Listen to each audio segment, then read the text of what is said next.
Hi friends, Indian रसोई treats में आपका स्वागत है। आज हम बनाने जा रहे हैं क्रिस्पी और क्रीमी वर्मीसेली यानी सेवइयों की पुडिंग। इसे नवाबी सेवइयां भी कहा जाता है। इस रेसिपी की खासियत ये है कि इसे हम बिना कंडेंस मिल्क और क्रीम के तैयार करेंगे। सबसे पहले हम लेंगे पतली वाली रोस्टेड सेवइयां। इन सेवइयां को हाथों से छोटे छोटे पीसेस में क्रश कर लें। मैं यहाँ पर 400 ग्राम सेवइयां यूज कर रही हूँ। आप कम ज्यादा अपने हिसाब से ले सकते हैं। आप देख सकते हैं सेवइयां फाइन पीसेस में क्रश हो चुकी है। अब पैन में 1 टेबलस्पून घी मेल्ट करें। क्रश की हुई सेवइयां डालें और बिल्कुल लो फ्लेम पर रोस्ट करें। इन्हें लगातार 2-3 मिनट घुमाएं ताकि ये सब जगह से बराबर रोस्ट हो और जले नहीं। आप देख सकते हैं सेवइयां गोल्डन और क्रिस्पी हो चुकी है। अब इसमें 4 टेबलस्पून चीनी डालें। आप चाहें तो इसमें पाउडर चीनी भी मिला सकते हैं। सेवइयों में अच्छा सा टेक्सचर लाने के लिए अब मैं इसमें मिला रही हूँ 4 चम्मच मिल्क पाउडर। इसमें थोड़ा दूध मिला के मिक्सचर को अच्छे से मिलाएं। अगर आप मिल्क पाउडर स्किप करना चाहते हैं तो आप कर सकते हैं।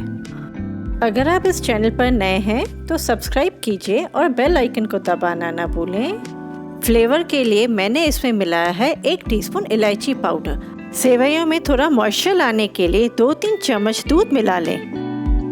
अब गैस बंद कर लें और 2-3 मिनट के लिए ढक के रखें ताकि सेवइयों में दूध अच्छी तरह एब्जॉर्ब हो जाए। सेवइयों को किसी भी केक मोल्ड या फिर डिश में फैला लें। मैंने आधी सेवइयां मोल्ड में डाली है। बाकी बची हुई आधी सेवइयां हम पुडिंग की टॉप लेयर में यूज करेंगे। घर की कोई भी कटोरी लें, उसे थोड़ा ग्रीस करें। सेवइयां की बॉटम लेयर को हर जगह से थोड़ा प्रेस करें ताकि बेस अच्छे से सेट हो जाए। इसे आधे घंटे के लिए फ्रिज में सेट होने दें। चलिए अब कस्टर्ड बनाते हैं। उसके लिए 2 चम्मच कस्टर्ड पाउडर लें। उसमें थोड़ा दूध डालें और अच्छे से मिक्स करें ताकि लम्स न रहें। अगर आप फ्रूट कस्टर्ड खाने के शौकीन हैं तो उसकी रेसिपी लिंक नीचे डिस्क्रिप्शन बॉक्स में दी गई है। अब इसमें 2 कप दूध मिलाएं और 3-4 चम्मच चीनी मिलाएं। ये पुडिंग मैं 10 लोगों के लिए बना रही हूँ। दूध को गैस पर रखें और लगातार तेज आंच पर घुमाते रहें जब तक ये थोड़ा गाढ़ा न हो जाए। इस वीडियो को पूरा देखें ताकि कोई भी स्टेप मिस न हो। कस्टर्ड गाढ़ा हो चुका है, इसे अब गैस से उतार लें। अब इसमें आधा चम्मच वनीला एसेंस मिलाएं और 5 मिनट के लिए ठंडा होने दें। ये डेजर्ट पुडिंग आप एडवांस में भी बना के रख सकते हैं। सेट की हुई सेवइयों के ऊपर थोड़ा थोड़ा करके कस्टर्ड स्प्रेड करें। बची हुई सेवइयों को कस्टर्ड के ऊपर थोड़ी थोड़ी करके फैलाएं ताकि हर जगह से कस्टर्ड सेवइयों से कवर हो जाए।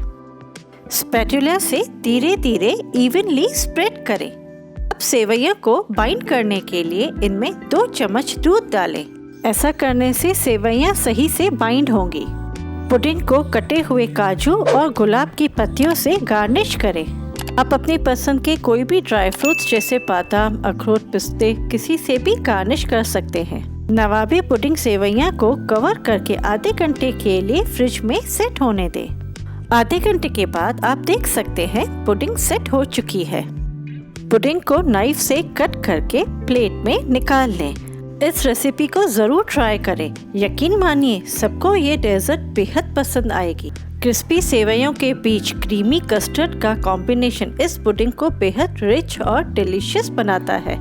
अगर आपको ये वीडियो पसंद आया हो तो लाइक कीजिए और कोई भी सुझाव हो तो कमेंट बॉक्स में लिखिए। आपके सुझाव हमारे लिए महत्वपूर्ण है। Thank you.